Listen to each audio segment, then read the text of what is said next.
Welcome to WagerTalk TV. I am Kelly Stewart, joined by the man, the myth, the legend, Mr. Dave Cokin. Dave, welcome. You have absolutely been crushing it this year in baseball. Currently #1 in MLB this season over at WagerTalk, 72%, 13-5-2.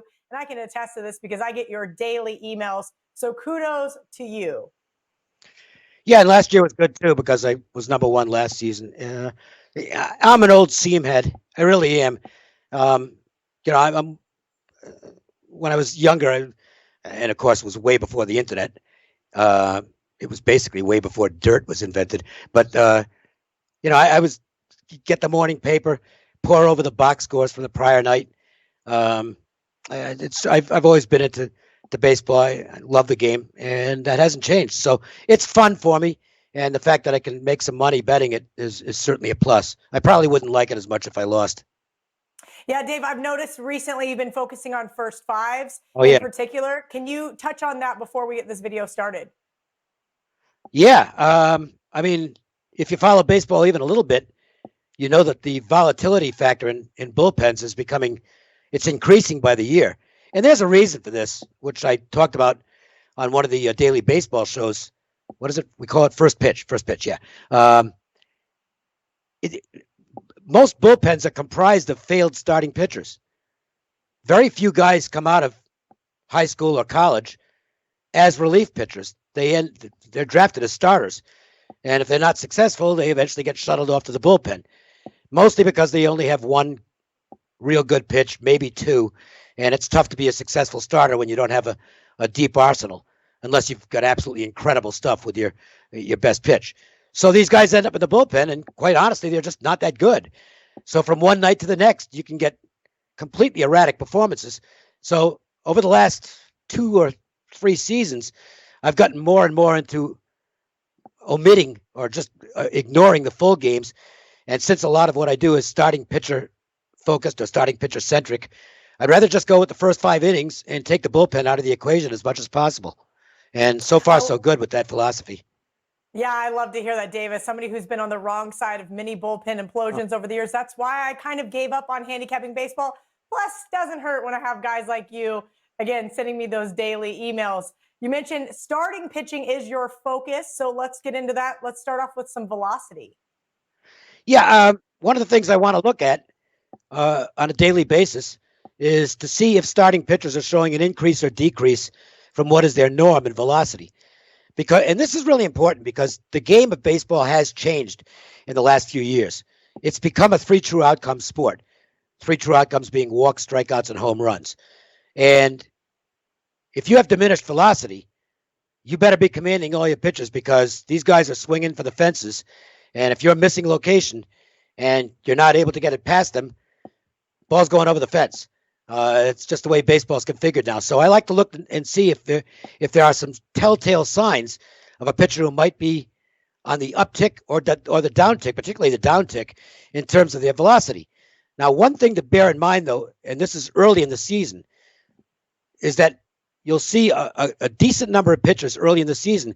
And if you look at their velocity from the prior season, it's like, well, this guy's down like 1.5 miles per hour across the board.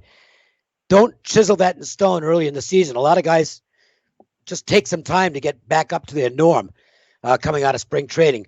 So what you want to see is some consistency in terms of the velocity before really making a determination if a guy's lost something or gained something as far as that velocity goes. But that's certainly one factor that I'm looking at with starting pitching is the velocity. Dave, you mentioned hard hitters. Let's talk a little bit about contact rates, hard hit percentage, BABIP, and please let our audience know what that is. BABIP is batting average on balls in play. And you have basically a league average. And what you're looking for here is aberrations, where you've got, a league average should be around 280, 290, right in that range. And you got some poor guy who's out there with a 400 BABIP. Well, you want to find out, first of all, why is it 400? Is their hard hit rate up, which indicates that things might not be good, or are they just getting unlucky? And the reverse can be true as well. You might see a guy who's got like a 150 batting average on balls in play. Well, that's an aberration. and that's not going to continue. That's just a luck factor thing in most cases. There are exceptions.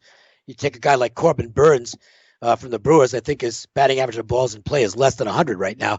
Well, he's throwing the ball a million miles an hour wherever he wants. So good luck trying to get a hard hit off that.